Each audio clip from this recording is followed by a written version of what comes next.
All right. Let's get fired up here.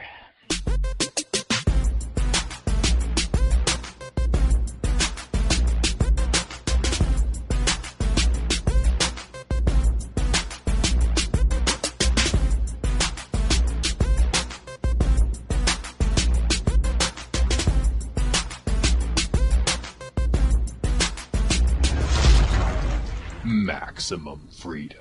Read. Stay on target. Maximum freedom. Stay on target. Maximum freedom. Read Rothbard.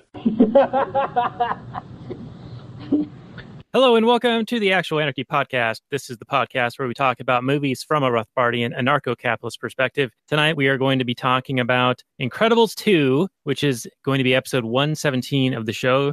This is one that we did the first one, about a year ago, Robert, when this movie was in theaters, and now it's on the old Netflix. And because we are the cheapskates that we are, and throw us some dollar bills at the old Patreon if you would. Maybe we can do some current run movies. But now this is on the Netflix, so we're doing it now. Incredibles 2. How are you doing, sir? Oh, I'm wonderful, Daniel. Thank you. Thank you for having me on the show once again. Back at it. I like having you on. You've been on 116 times now. This is the 116th episode with you as a co-host. Is it? Wow. That sounds like a lot. Has it? Yeah. It's amazing after doing that many episodes that we're still not very good at it. You'd think that after a while we'd get a little bit more proficient and maybe a little bit more entertaining. Yeah.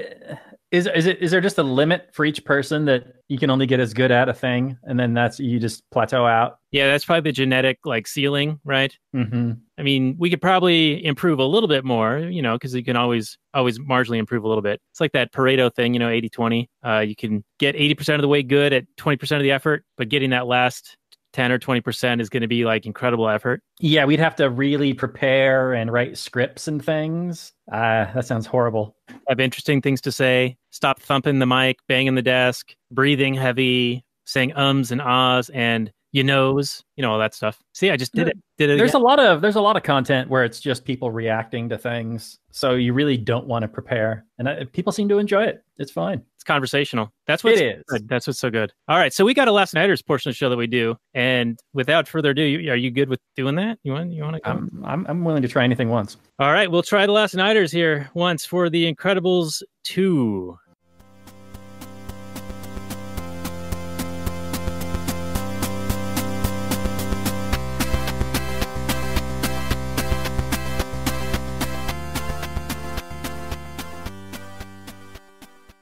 Hey everyone, it's Daniel Elwood and Robert Johnson, The Last Nighters, and The Last Nighters is part of the Launchpad Media, where they're always launching new ideas in your direction. Check it out and all the other shows at thelaunchpadmedia.com. Now, this is going to be episode 60 of The Last Nighters. You can find the show notes and more for this episode on Incredibles 2 at lastnighters.com/60. And before we get into that Google description, let's say hello to my co-host, Robert Johnson. How are you doing, sir? Hey everybody, glad to be back. I'm going to talk about a fun one tonight. I agree. There's a lot going on in this one. And without further ado, let's get into the old Google. So this came out 2018, science fiction and action movie, 2 hours and 5 minutes, 7.8 on the IMDb, 93% Rotten Tomatoes, 4 out of 5 on Common Sense Media, and 94% of the Google users like it. This was directed by Brad Bird, came out June 15, 2018. Budget of $200 million.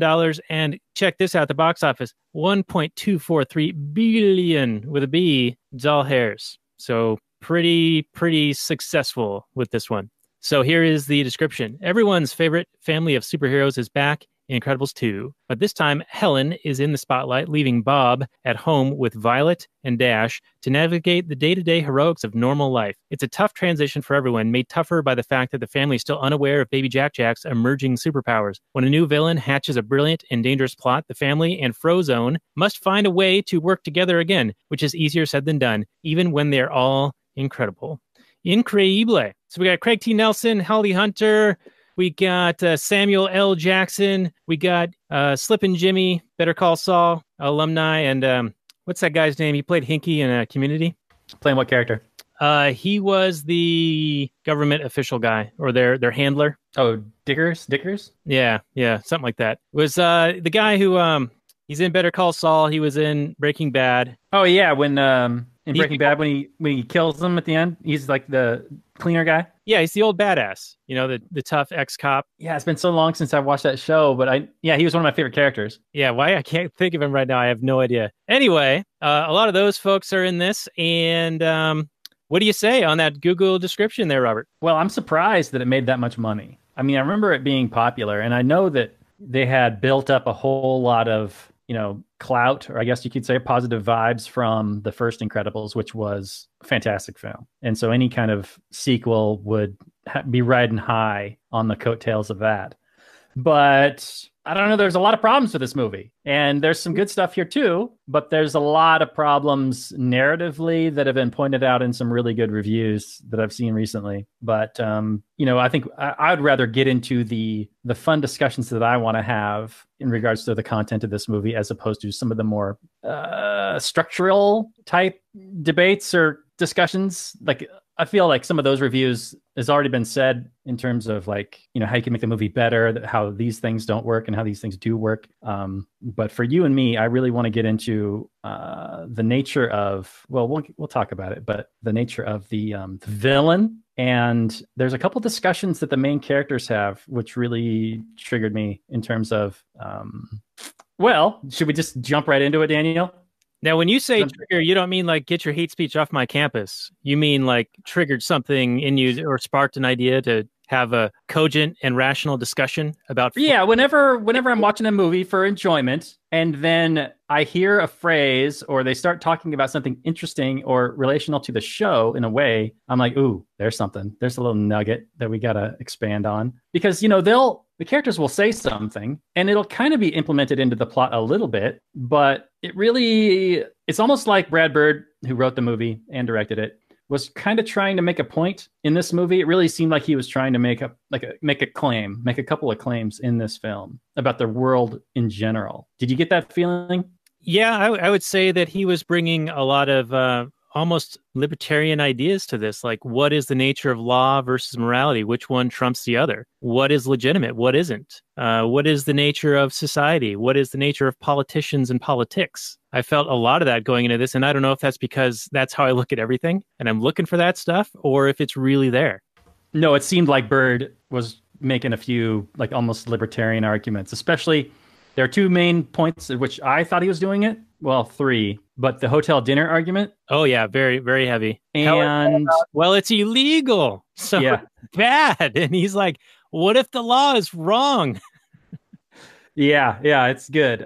So anyway, let's start at the beginning. You would. And this movie takes off right at the end of the first movie, although, everybody's, however much older and whatever, and it looks that much better and everything. But of course it's gonna. But anyway, it starts off with the Underminer breaking up out of the earth, and he just wants to rob a bank, which is kind of strange. Like, he's got this giant thing, which is going to attract a lot of attention. And then he's just like using a vacuum sucker to suck out a bunch of cash. And it makes me wonder, what he's doing with the money. Like, does he like, when he's not at the center of the earth, does he like get on Amazon, or does he put it in some other bank, or does he, I don't know, does he come out and like do some shopping?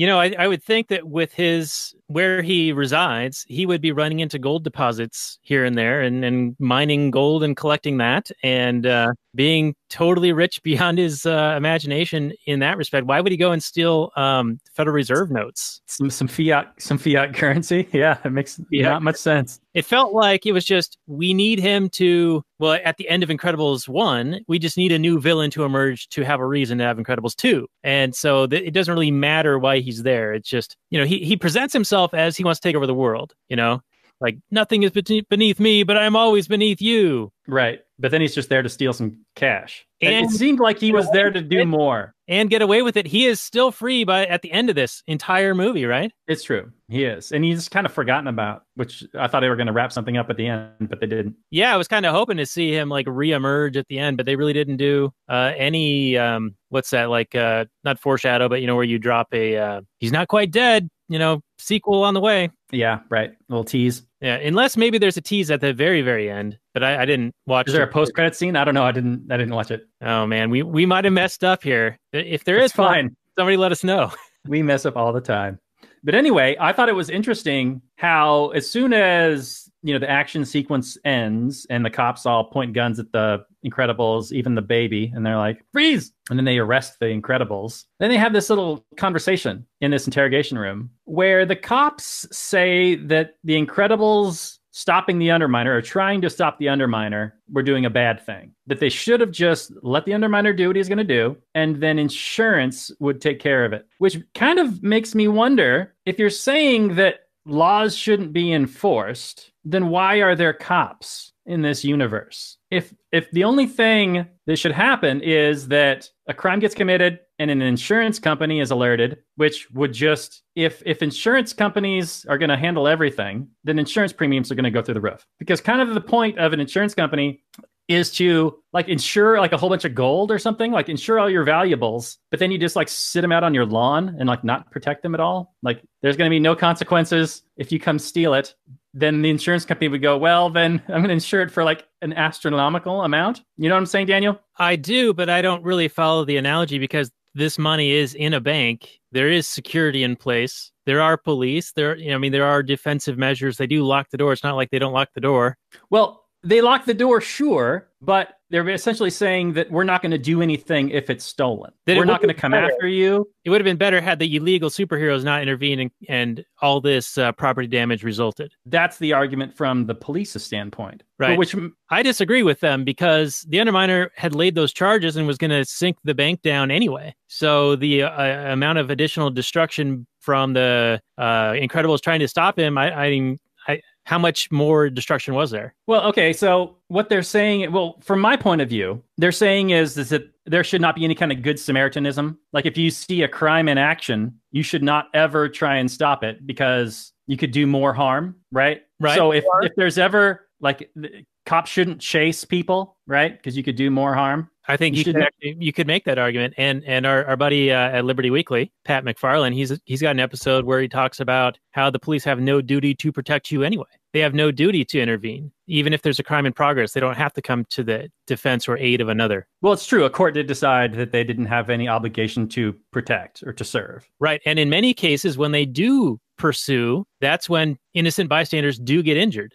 Correct. And in cases, they're actually better off having not done that. But this is all a pragmatic decision, right? This is all us crunching the numbers and saying is there more harm one way or the other. But would you say then that the Incredibles did an immoral thing trying to protect that bank's property? Well, I mean, if you're Helen and it's illegal to be a superhero, not for you. I'm talking you. Well, I think that they were defending innocent bystanders in general. They were attempting to. Like, I don't know if they knew that the Underminer was going for the bank. It was. Does it matter? The Underminer comes crashing out of the earth, damaging a whole bunch of property already with this giant earth mover thing, smashing up a whole bunch of stuff. I think you can leap into action at that point. You're protecting a whole bunch of people's property at that point. Yeah, that's what I'm saying. Like, yeah, they're defending people immediately. Right. So yeah, no moral issue there. Okay. So it's just a pragmatic view of what do we do? Do we just let him take it and then insure it? Because he's stealing worthless banknotes anyway. He's stealing monopoly money. Who cares? Well, I mean, if we're looking at what the cops are doing and they're saying, hey, it would have been better had you not intervened, because it's sort of like if you're getting robbed, they say, give them the money because your money is worth more than your life, or your life is worth more than your money. You know what I mean? Assuming they're only going to take your money. Right. But it's like give in to the demands and then walk away. Save your plane and live to fight another day, like Top Gun speak. Now, I think that in this movie, the cops are playing that role of, hey, you guys shouldn't have done this, because they need to justify that, hey, supers are illegal, and we need to throw whatever we can at you to justify, like that you shouldn't have done something. So we're going to just make up a bunch of shit. But that if they're saying that you shouldn't fight crime, doesn't that invalidate their own position? Well, they're saying it to the supers. They're not saying it for themselves. See, it's the rules are different. Well, it's different. The rules are different for what costume you're wearing. Yeah, whether you're wearing a certain kind of clothing or not. You expect these guys to be consistent, morally consistent? No, I'm saying for us, we're evaluating them. Right, and I'm saying that the reason they're doing this is to pile on and justify, that cognitive dissonance thing, to give reason or give weight to justify their decision. That, hey, these guys are illegal, therefore we have to come up with justifications for why what they did was bad. Okay, so when a cop is chasing a felon or somebody who is suspected of committing a crime, like he's trying to stop him or catch that criminal, any damage that occurs is laid at the feet of the criminal. not the person trying to stop that criminal. So why are the Incredibles being blamed for this property damage and not the Underminer? Well, in my theory, it's because they are trying to throw whatever they can at them to justify the emotional. Right, but it's hypocritical. Of course. Okay, all right. I just wanted to establish that they're a pack of hypocrites. All right, they're a pack of flaming hypocrites. Yeah. Good. All right, established. Yeah, and they're illegal because the politicians don't understand people who do good just to do good. It's alien to them. It's true. Okay, so after that, they get arrested, then they get released because Dickers comes and whatever, they get released. But then now they're living in a hotel. The motel. Motel, you're right. It's a motel. What the difference is, I don't really know. And they're having dinner, and the Pars start talking about what happened. And Dad seems to be some sort of an anarchist type horrific person, some kind of libertarian weirdo, because he says that they didn't do anything wrong. And the kids are like, hey, wait a minute, did we do something wrong? Because it felt like we did something totally awesome there. And Dad's like, that's right, you didn't do anything wrong. But then the mom comes in and she says that, well, superheroes are legal and the law must be respected. And if you don't like it, there are laws that can in place to change bad laws. Otherwise, it's chaos. And the dad goes, but we do have chaos. That's what we have. Yeah. Sounds like the dad's sounds like one of us. No, I would agree with that. And it's also reminds me of that wonderful argument that you'll often have with people when you advocate for stateless society. And they say, well, without a state, then warlords would take over or a new state would emerge. And I'm like, okay, so we're no worse off. So that's what we have right now. So, oh no, a warlord like Putin or Bush or Obama might take over. Oh no. So mom's a tinkerer, but dad is very much like morality. We did the right thing. And she's like, but they decided that what we are is wrong somehow. I mean, I understand a lot of people make the argument very pragmatic about it in like, well, you're not supposed to do it because society has said blah, blah, blah. It's against the law, so don't do it. But we are much of the other argument where we don't care what some politician has scribbled down on some piece of paper. If it's right to do it, it's right to do it. If it's wrong to do it, it's wrong to do it. And it's nice to see that in this movie. And I didn't expect it, but it felt right to exist that there would be these two characters with these two different perspectives talking about this, because it is a world where their entire existence essentially is illegal. Just for being who they are. Right. Or at least, being who they are and then fighting crime on top of that. It seems strange that the cops wouldn't want them on their side, like hire them or something. But, well, they were working in tandem with government in the first movie. Yeah. Yeah, which is... That kind of bothered me. Right. No, I have much like them on their own, doing what they feel is right. So then, let's see. Well, before you move on, so let's go back to the Helen thing real quick. So she's basically saying you've got to advocate for changing the laws, in that whole like arena of ideas, like get a petition or run for office, join the mafia to change the mafia from the inside, that kind of argument. And yeah, she's a tinkerer. Yeah, she's a tinkerer. And also you mentioned pragmatic or practical, I think, because in a way I'm a bit practical in when a road pirate pulls me over, they are in the wrong, but they're not going to see it that way. So I'm not going to put up too much, like conversation. Moral indignation. Right. And definitely no physical resistance. Otherwise, they're going to go over they're going to overgo. They're going to escalate. They're going to escalate. They're going to step over the line big time. And I want to, get out of that situation. And they're not there for some kind of moral debate. They're there to rob you. They don't care. Right. Yeah. And they need to control that situation the entire time from beginning to end. So I'm practical in that sense. Like, yeah, I may be right, but I'm not going to. This is not the venue to have a debate, basically. Right. You're outgunned at that point because they can always call in backup. Yeah. And you're on their turf and they're not there to listen to you. Well, right. I take that back. They are there to listen to you in case you incriminate yourself. Right. Indeed. All right. Moving on. So we meet the I don't know what you call it, like the philanthropist businessman guy and his sister. The Howard Schultzian Slip and Jimmy Better Call Saul sort of free market capitalist guy. Yeah. So he is a free market capitalist guy and he likes superheroes. He loves them. And he wants to get them more favored in the public eye to change the law. And we learn about his backstory. And the backstory is that his father was already a wealthy guy. And he loved superheroes also. And he had two phones in his house. And they went direct lines like bat phones to two other superheroes. But the superheroes get declared illegal. And there's a break-in at the house. and he goes to the phone and he calls on the superheroes, and there's no answer or whatever.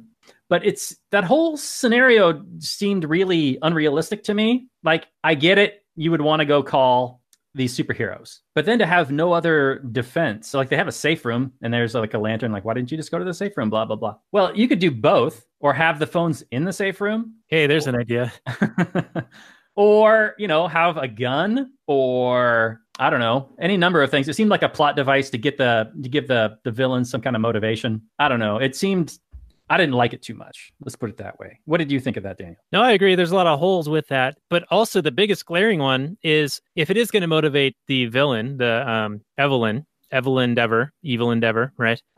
Why would she blame the supers on that when they were declared illegal? Why wouldn't she blame the government and the politicians for them not being in a position to be able to respond? Even though, just by the act of picking up the phone, even if they'd answered, he's still there with a guy's gun in his face. So yeah, not nearly enough time for them to get there and react and whatever. And that's true of anything. Like, even if he had called the cops or whatever, no one's getting there within a minute. Yeah. I mean, when you need help immediately, and help is 15 minutes away or whatever.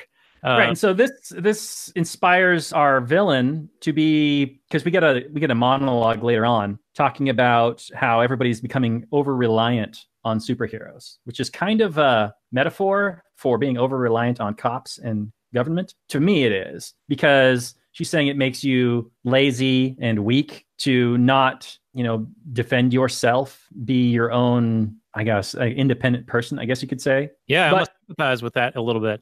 And I sympathize with it, but okay, this is going to get complicated a little bit. But she's worried about people being overly reliant on things and therefore weakening your individual power, I guess you could say. And to an extent, I understand that. There's a real strong element in my own life to be like self-reliant and to have like a little vegetable garden and do everything yourself. But, being self-reliant is good, but division of labor is just better. And it's so much better for you to specialize in one thing and do it really, really well and get everybody else to pay you to do that thing really, really well. And then to just buy or farm out the responsibility for other aspects. So I don't really see the problem with the father farming out his defense to another person. He has focused on building this media empire, or whatever it is he did, technology or communications or whatever. And he wasn't the best at being able to defend yourself. And yeah, it ended up biting him in the ass. It'd probably be a good idea to have a gun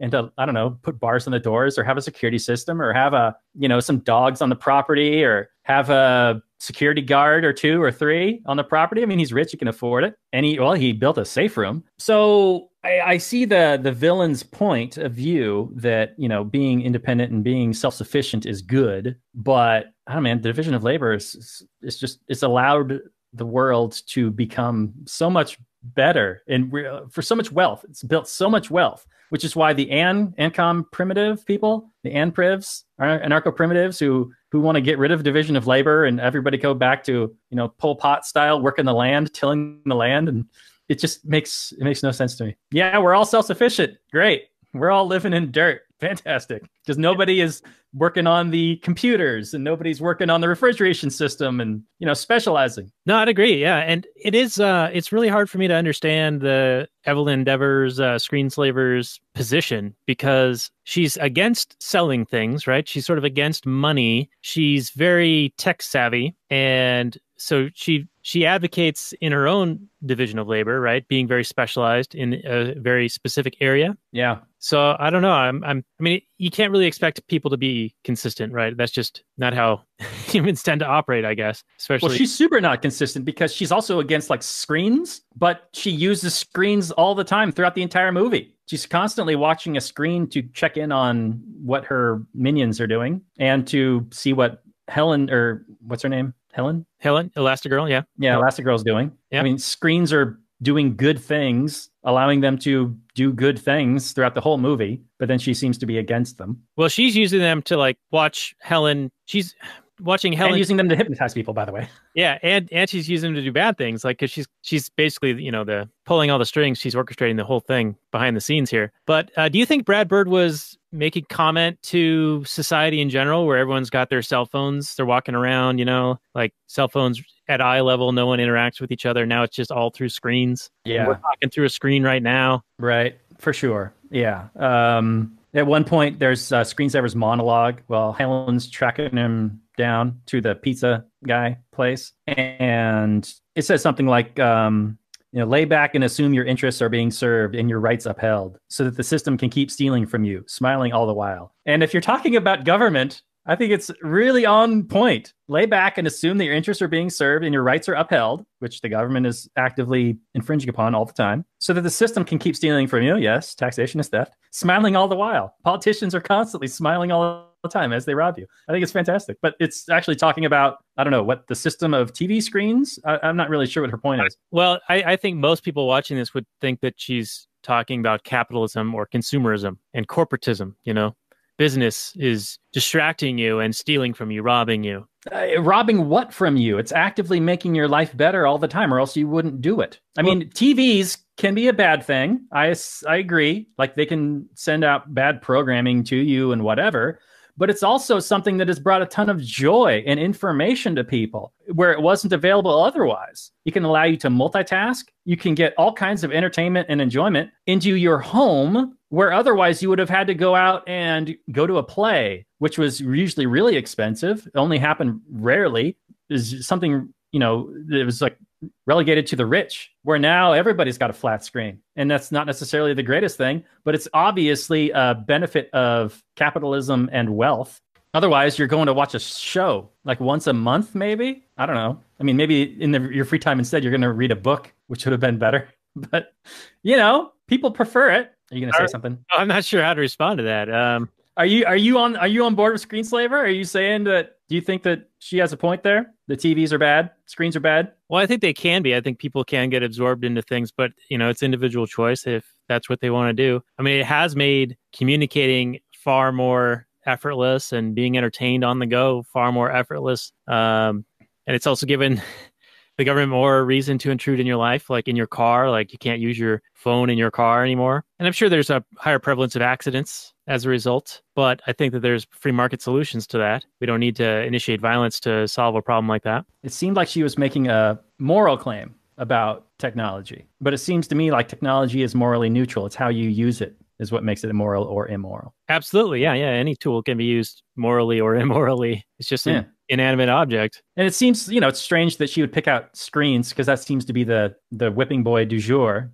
But people are always complaining about the march of technology and how bad it is. I mean, there was a recent Tucker Carlson interview where he was bemoaning automated cars and how it would destroy the trucker people and how we would never get those jobs back and all those families would just starve because just seen Logan or something. These truckers couldn't do anything else ever. And it would just be the end of the world. Yeah, Tucker's terrible on economics. He's almost as bad as Bernie Sanders. It's really shocking. He should know better. I mean, Bernie should also know better. But the fact that Tucker actually talks to people that should know about economics, whereas I think Bernie is in some sort of weird socialism bubble. I don't know. No, yeah, I'd agree. All right. So what did you think about I felt like another sort of societal current events-y thing got thrown in here, and that was the male versus female situation with the Slip and Jimmy saying, we need Helen to be the face of the campaign to get the public behind us instead of Mr. Incredible. And there was a little bit of this undercurrent of animosity between the two. Like, they were in competition for, who's going to be, who's the right person to be the face of this. And they were throwing out, like, because the gender of each was like an issue. I don't know. It definitely felt like they were kind of throwing that in there. And I feel like they were pandering a bit with that. There's definitely some girl power type stuff in there. And that was a bit annoying, especially when Helen was talking to the Screenslaver girl, just like as a girl chat time. Like, you go, girl. Manipulative. She's using that to, like, get her on team, feminist or whatever, and like buddy. Sure. No, yeah, there was definitely some of that. Although I think they also have a bit of a point in that I probably would have picked Helen also if I were doing that exact same plan. Although I might have picked Frozone. Well, he's pretty badass. He's probably my favorite character in this. But yeah, Frozone's just a stud.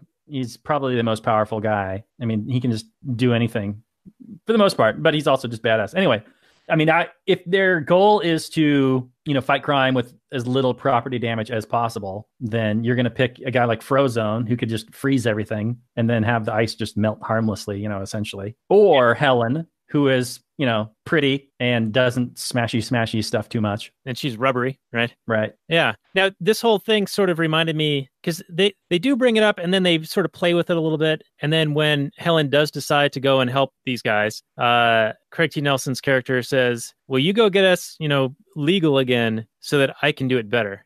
Right. Sort of a little tongue-in-cheek, like funny haha thing. And that reminded me of that old commercial, the Michael Jordan versus Mia Hamm. I think it's a Gatorade commercial maybe. And it's a song like, anything you can do, I can do better. I'll try to find a YouTube clip of it and torture our audience on the show notes page. Yeah, I remember that. I don't remember exactly the Mia Hamm bit, but I remember that anything you can do, I can do better. I think that was like an ad campaign of some kind. Yeah, and it was definitely like this boys doing something, then girls doing something, and like being competitive with each other.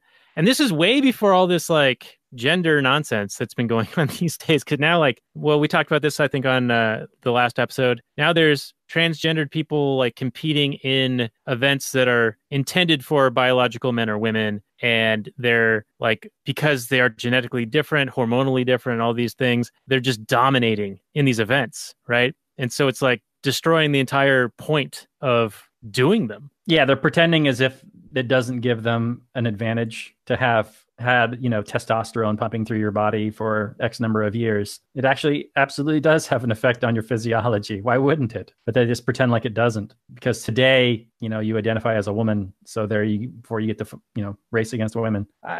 It's madness to me. But if it's a private organization, I don't care. If you want to open it up. I mean, they're all trophies. It's all made up anyway. I mean, I don't have a dog in the fight, but it is kind of insane to pretend like it doesn't have an advantage. Right. Well, because you do. And play this out. So let's say that you have a league and you decide to allow this to happen. Are the competitors that you have, are they going to continue to want to be in that league and compete in that way? Or are they going to go to a new league that's sprung up because there's an opportunity? Well, do you, what you just said made me think of the Boy Scout, Girl Scout news. Did you hear about all this? Yeah, that is crazy too. There's a thing called Girl Scouts.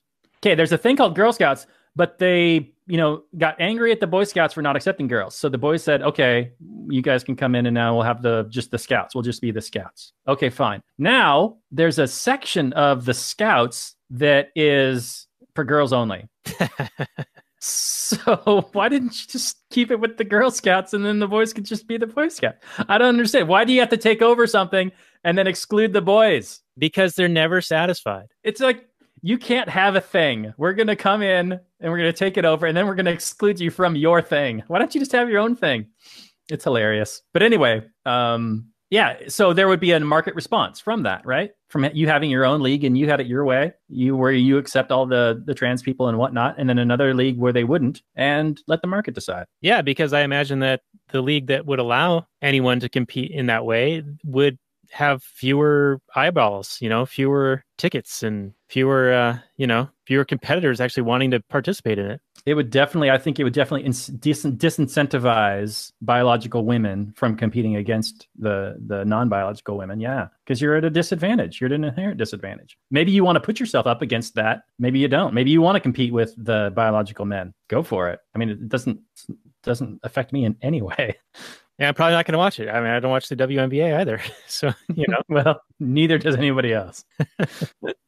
All right. Now, I know we're actually getting pretty long here already, but I know you wanted to talk about the dad being with the kids and having that role reversal where, he's usually out there being the crime fighter and the mom was taking care of the kids. But because they want to have that perception of this, cute girl who's less destructive out there, she's in that role. So now dad has to take this role with the kids, taking care of the family. And yeah, and at that point, it felt like a TV episode, like a sitcom where dad was the stay-at-home dad now all of a sudden. And pratfalls ensue. Yeah, there's a lot of wacky stuff with the baby doing wacky stuff. It didn't really, that's where I think the movie kind of falls down a bit from me. But I didn't really quite understand Bob's character because he seemed to really take it as a hit to his pride that they chose Helen for this job where he's like Mr. Incredible and my identity is super important to me and blah, blah, blah. But now I'm Mr. Stay-at-home dad guy. And I'm really bitter about my wife going out there and doing things, and I don't want her to succeed. But then I kind of do,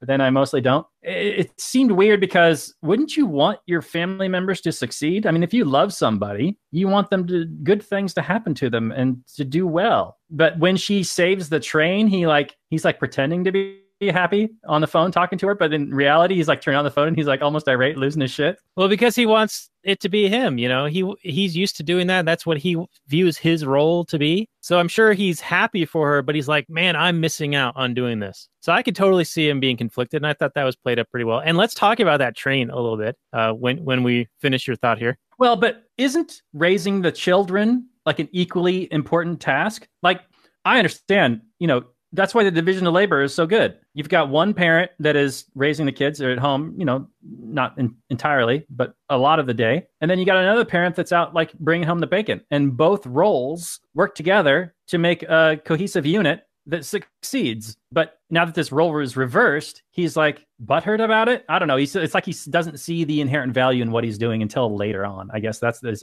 character arc. But it just seems unrealistic to me that he wouldn't inherently see the value in it immediately. Well, it did just happen as well. I mean, it was just, events happen, and then it's like 2 days later, Helen's out saving this hover train, which reminded me of the California train that they were building to nowhere. And I guess they shut that down now after wasting $14 billion. I don't know exactly how much money they threw down a hole and burned, but I guess they're not doing it anymore. What are you talking about? I don't know anything you're saying. The California bullet train, it was supposed to go from like LA to San Francisco, and you could... Is this the Elon Musk tunnel thing? No, this was the state. The state. So there was a boondoggle project in the government project, and it didn't work out? Yeah, multi-billion-dollar... Color me shocked, sir.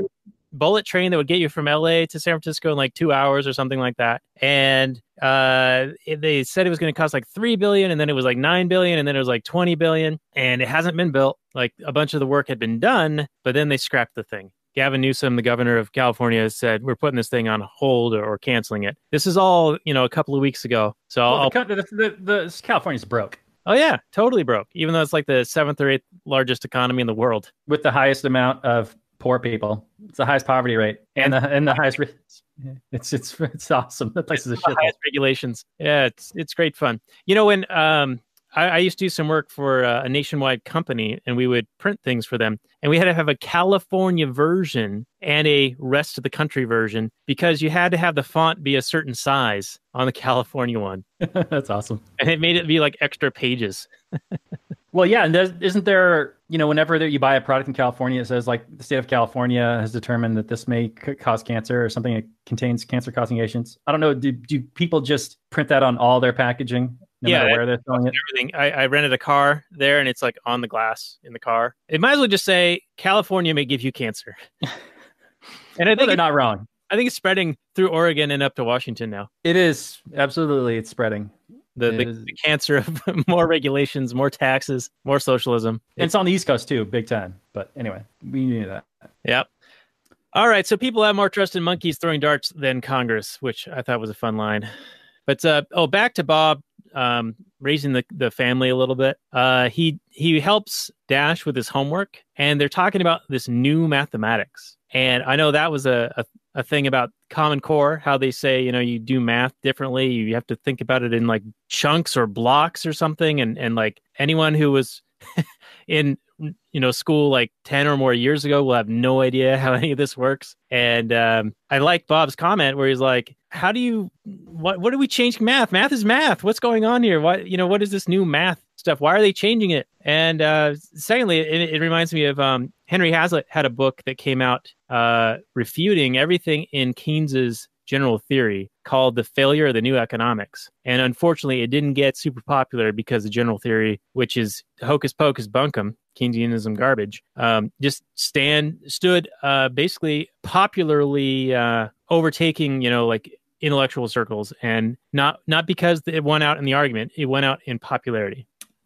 Just like all politics, it doesn't matter if you're right or wrong. It's popularity contest. Well, and Howard Schultzian says that when he says why the why the supers are illegal is Bob says it's because of ignorance, and Slip and Jimmy says no, it's because of perception. And he's right. It's how people are seeing them, how they're being viewed as, Right, which is kind of a weird thing because this movie doesn't change that, I don't think. Like at what point do like the average person get to see, a superhero doing a great thing other than, I guess, Helen with the train? But at the end of the movie, yeah, they save the day kind of by not having this boat crash into the city directly. They kind of like sideswipe it into a road or whatever. But the general public doesn't get to see all the heroic stuff that the superheroes did. Right. What they saw was the worldwide broadcast of them doing a bad thing. Yeah. And then the boat crashing into the city. So how does the plot get resolved? It doesn't. It's just kind of like they show this superhero pose shot at the end of them standing on top of this boat. Like, yay, we did it. And then they arrest the screenslaver girl. But there's no real resolution to the actual theme of the movie, which is we're going to show the world that superheroes are great and that it shouldn't be illegal and that,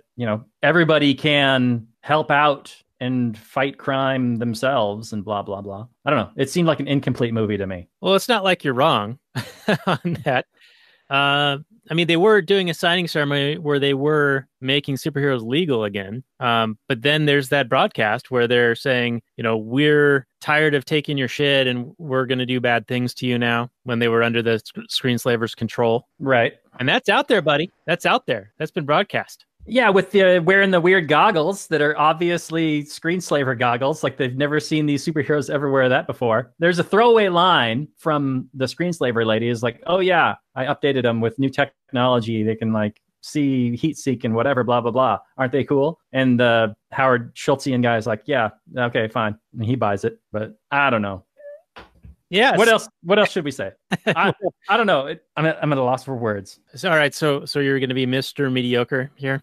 Yeah, Mr. Mediocre. The action scenes are really cool for the most part, although I didn't understand how the whole baby thing, like they really focused in on this baby as being a big chunk of this movie. And then the baby just kind of accidentally saves the day for the most part. But there's one shot where the baby turns into a demon, and then Bob has to like give it cookies in order for it to turn out of a demon again. But then later on, when they're on the boat, the baby's a demon, and Violet just picks up the baby and is like, Jack, shoot your laser beam eyes. And he transforms out of being a demon baby. And I didn't understand how that was possible. Like the movie didn't set up that was the reason why, like she could just do that. So why didn't anybody just do that? Just like, stop being a demon baby. Okay. I don't know. It didn't make any sense. Am I making sense? Again, you're not wrong. I mean, maybe it's now that they've made this connection with Jack and he's more aware of his powers and they can sort of communicate with, I mean, what is he, like not even a year old? But they figured out how to direct him to use his powers in a way that they desire. I don't know. But you're right. They definitely don't build to that. They do spend more time with him, like with the kids and things happening, I guess. Yeah, well, I would say that this is a flawed movie. It's fun, but it didn't make a whole lot of sense to me. It seemed to be like half of a movie, and it was long enough. I mean, it's over like 2 hours, but it didn't seem to have a cohesive narrative. Like it seemed to have too many ideas stuffed into it for it to be a real cohesive kind of, this is the idea that we're going for in this movie. It seemed to be a bunch of things, and they're all like halfly resolved. With exciting horn music. Horn music? Yeah, you know, the pow, zip, zang, zoom type music, like similar to the first movie. Oh, yeah. Okay, I know what you're talking about. Very brassy. Right. Yeah, I enjoyed the music in this. And actually in the credits, which I did watch some of, they do the superheroes songs that Slip and Jimmy had sung to them earlier. They actually do renditions of them with full instrumentation and everything in the credits. No, that's fun. The Frozone song and Elastigirl and Mr. Incredible. That's fun. I did really like the train sequence where she was chasing after on the motorcycle bike. Oh, my kids want that bike. It was really badass. I really enjoyed the use of her powers. That's one thing these movies do really well, is having people with having their certain power set. And it's not like they forget how to use their powers later on in the movie. In a lot of movies like X-Men, there's in the X-Men Apocalypse movie, in the beginning of the movie, Apocalypse can just like decapitate people with sand. He's like a super telekinetic, and he can just have a couple grains of sand fly through your neck and then your head falls off. And then he never does it again ever in the rest of the movie. Well, in this movie, the characters know their powers, except for Jack, who seems to be a Swiss Army knife power whatever is needed at the time. He seems to be a real lazy Mary Sue kind of a character. Like, well, we need Jack to be able to do this right now in order to beat the bad guys. Okay, he just does it naturally and he doesn't have to try hard and whatever. Kind of deflates any kind of tension. But every other character, it's a real... They have powers and they know how to use them to the best of their ability, and they try, and it doesn't feel like, one character's holding back so in service of the plot, which I appreciate. Yeah, and in the very first one,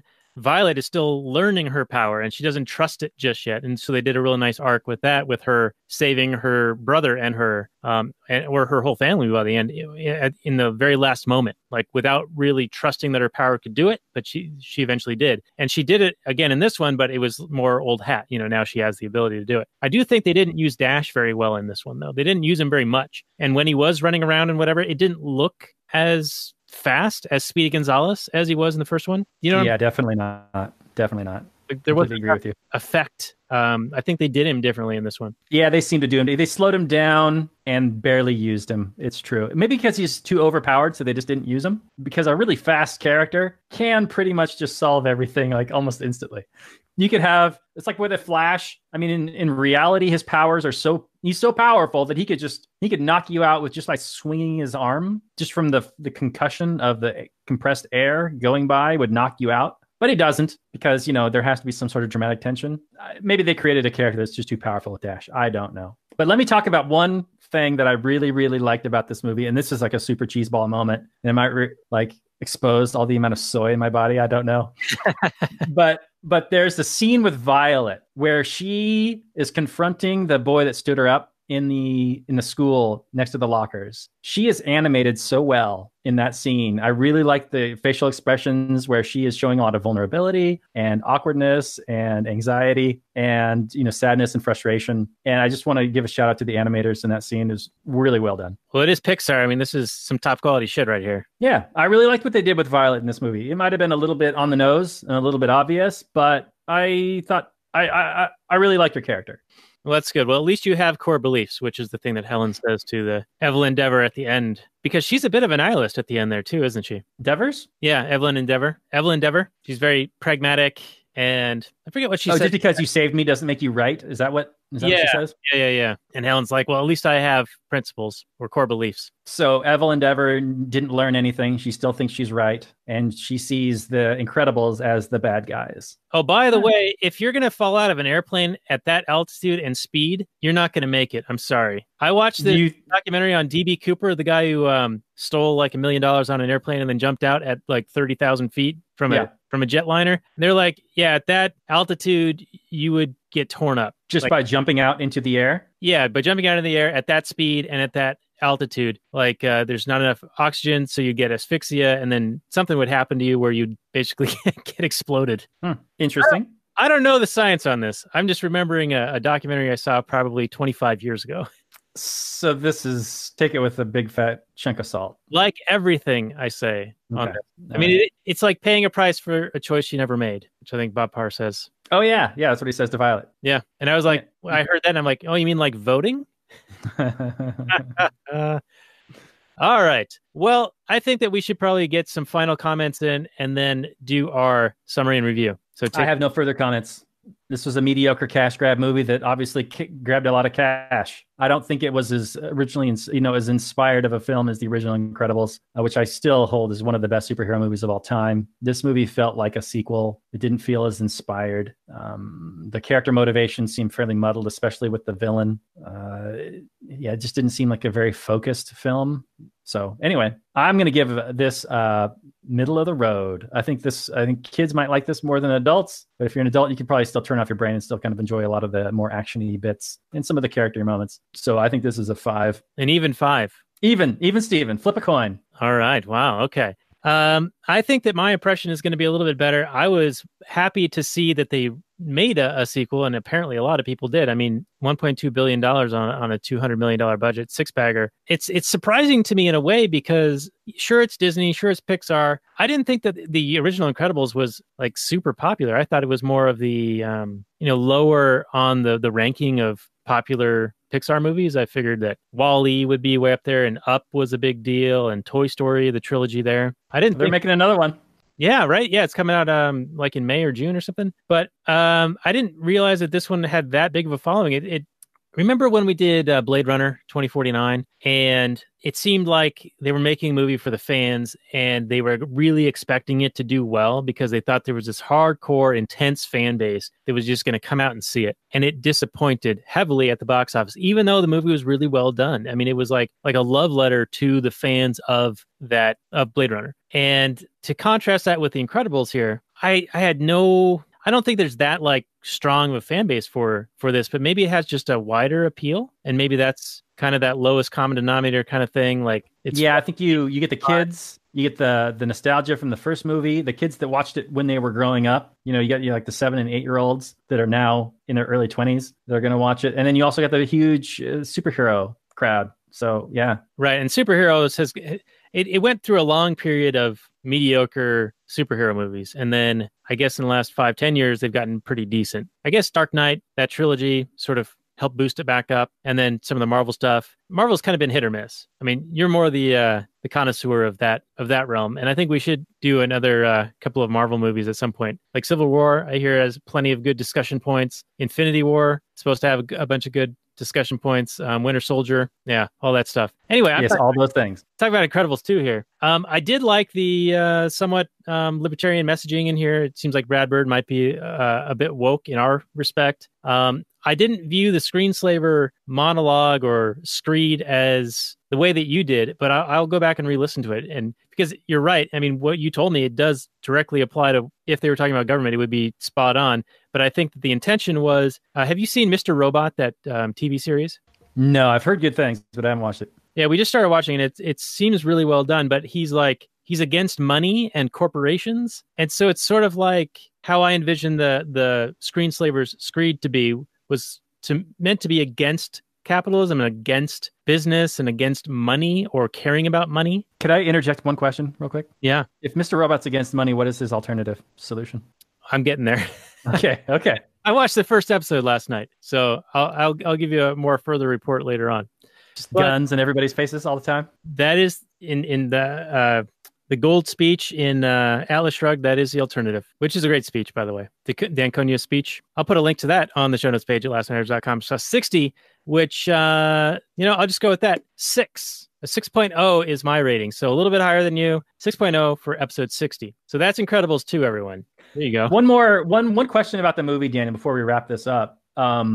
Evelyn seemed to be wanting to live in a world without superheroes. I am very much of the opinion that I would love to live in a world with superheroes. They seem to be very specialized at doing one specific thing very, very well. Better than I ever could. Like, I couldn't fight, the Underminer, but the Incredibles could. But he gets away. Yeah, he gets away, but he would have kicked my ass and then some. He would have kicked the cop's ass and then some. At least the Incredibles put up a fight. They'd be far more successful than I ever was. And Frozone just dominates everybody. I mean, why would you want to see that and go, no, thanks. Get out of here, specialized people that are really good at doing things. No, thanks. Well, would you want to live in a world where superheroes are real, Daniel? I think we do live in a world where superheroes are real. There are people doing incredible, magnificent things every day. And our lives are far better off as a result of it. And it's all from the division of labor, like you were talking about earlier.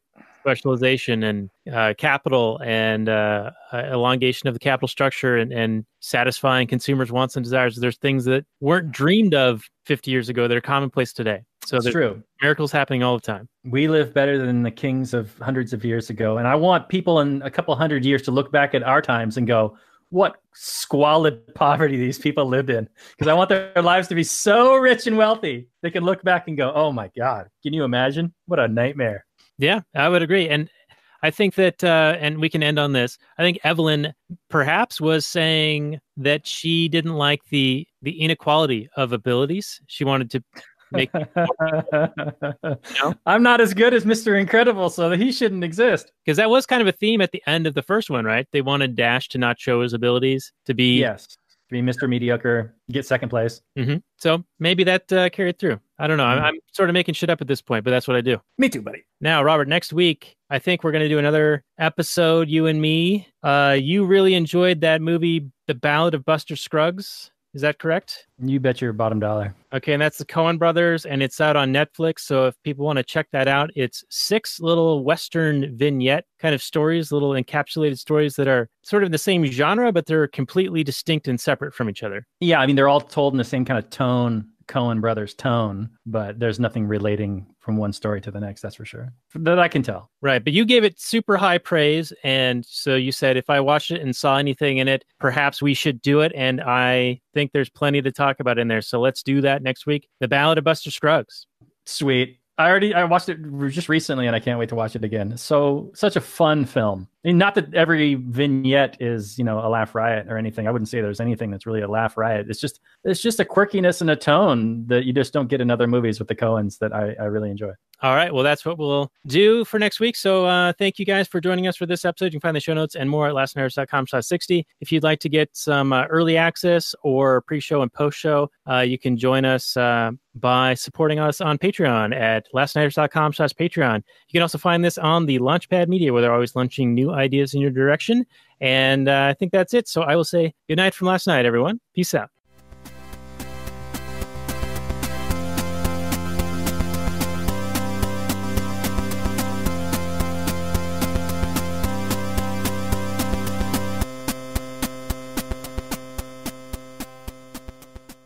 And we'll continue the transmission for a bit longer on the Actual Anarchy podcast. This is episode 117 of the show. You can find the show notes more at actualanarchy.com/117. That is 117, just in case you got confused, because, it's an audio format, so you never know.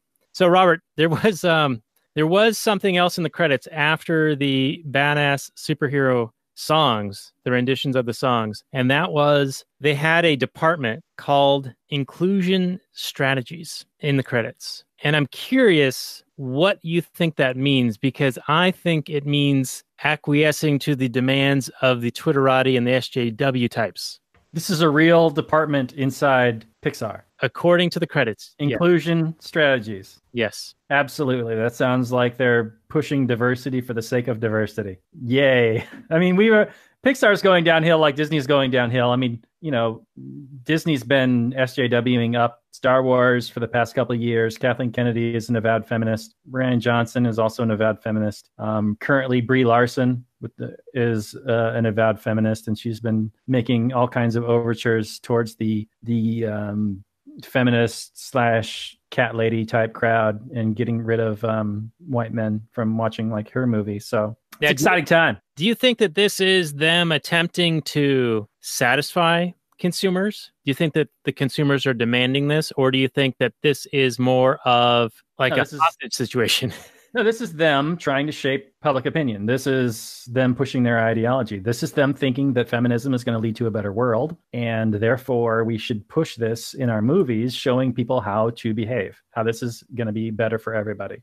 They truly believe this. This is them pushing intersectionalism and inclusion for the sake of inclusion and diversity for the sake of diversity. And this is what they think. This is the ideology. This is them, not necessarily. I think they think that pushing an ideology is more important than telling a good story and entertaining your audience, which is why I think eventually this stuff is going to fail. I mean, anytime you're an artist overly pushing a political message or an ideology at the expense of the art, then the audience is going to notice and be turned off, because the people that you're pandering to are going to enjoy it, but you're alienating everybody else that would otherwise enjoy your art. Right, and these long-standing properties that have a rabid fan base that have built up over the years are, of course, going to be shat upon in favor of these. I don't even want to call them. What would be a good term for them? Like fair weather fans. I mean, they're not even really fans as per se, right? They're barely consumers. Like they keep trying to make all the Marvel comics, not necessarily all of them, but a lot of them. They're like turning Iron Man into a woman. They turned Thor into a woman. They turned, all these people. They relaunched Miss Marvel like 7 times or something like that, but the books just aren't selling. I'm sorry, what was the question? Something what did you just say? I had a thought and then I lost it. Pandering and the fair weather fans, like they're shitting on the real fans to try to satisfy sort of these casual fans. Yeah, absolutely. And they're suffering in the market for it. They're getting a lot of positive press in their bubble, like on Twitter and whatnot, and in like left-wing kind of Gawker type stuff, Slate and, all those kind of Huffington Post and those sort of things. But are they not noticing it in the box office for the movies, right? Because they're still making $1 billion on the Star Wars movies. Right. Yeah, I think it takes them a certain amount of time to destroy the goodwill. Like in The Incredibles, you had a ton of goodwill going into that movie, so it did really well. But if you keep making these movies, and I'm not saying The Incredibles 2 was bad, but if you keep making movies like The Last Jedi or what are some other kind of pandery social justice movies? Well, you didn't say The Incredibles was bad, but you also didn't say it was good. Yeah, it's not good. There are good things about it. There are bad things about it. You gave it a mediocre score, Robert. Yeah, I'm right in the middle. I'm a fence sitter. Because I enjoyed some parts of it and not other parts of it. Now, do you think that comics, that world is like in the books and that kind of thing has a smaller margin for error for messing with the fans? Well, yeah, because you got the people that buy comics these days are people that are hardcore fans. You have very few fair weather comic book reader fans. You got some, but how many people that don't read comics would hear about a good comic and then go pick it up? Very few. They're far more likely to turn on a YouTube clip or turn on a Netflix or go see a movie than to pick up a thing. So if you're going to all of a sudden change established characters for this, just for the sake of pandering to a small crowd that doesn't even buy comics, you're going to alienate, all your established readers. And some of them are going to agree with you, but the vast majority don't like being lectured at. If their politics different from yours, then why would you want to sit there and listen to a lecture,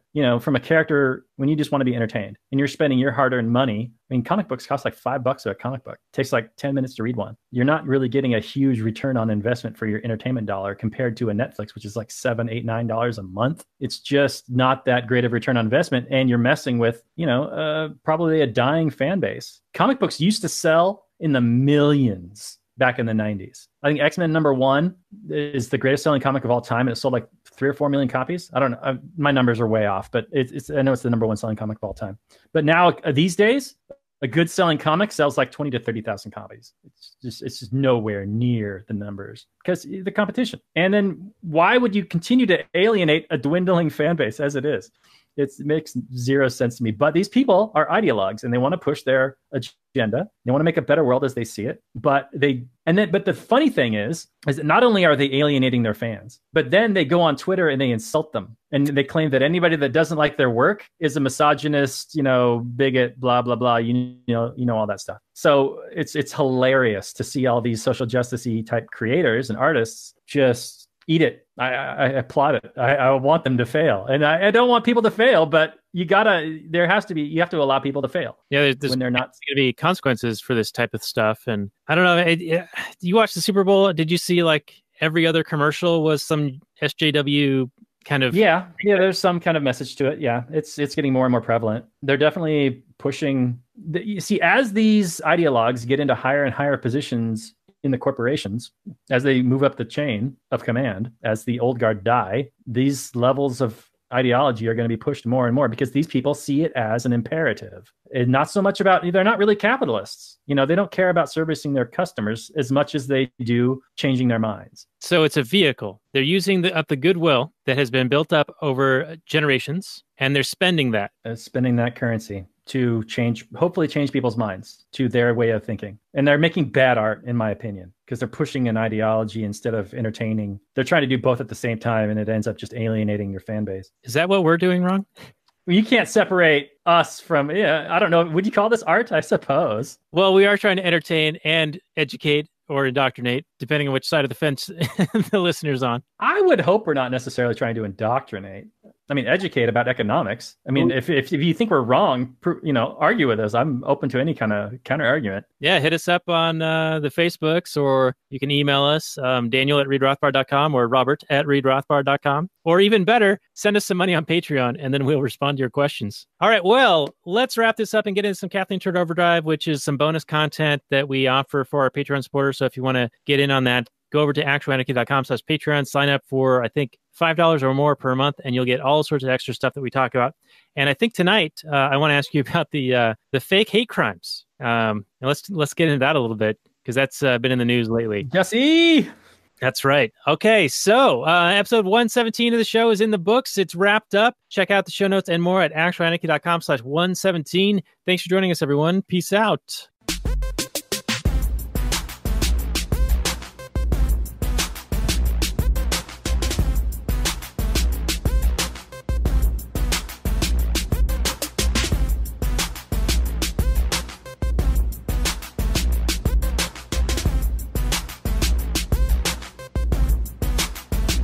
chipmunks.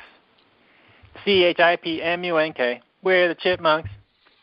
Guaranteed to brighten your day. Do do do do do do do do do do do do. In the early days of the internet, radical libertarians were scattered, lonely, and faceless. Without direction, they resigned to scour the web, sifting through content providers in a wasteland plagued by YouTube demonetization, Facebook jail, and covert internet censorship. But then, in 2017, the Libertarian Union was formed. Finally, the average Joe libertarian could find a thriving community of independent podcasters and content providers, all in one convenient location. At Libertarian Union, we'll always have the latest news, interviews, discussions, and even movie reviews. With hundreds of episodes and more added all the time, you'll always find something fresh at libertarianunion.com.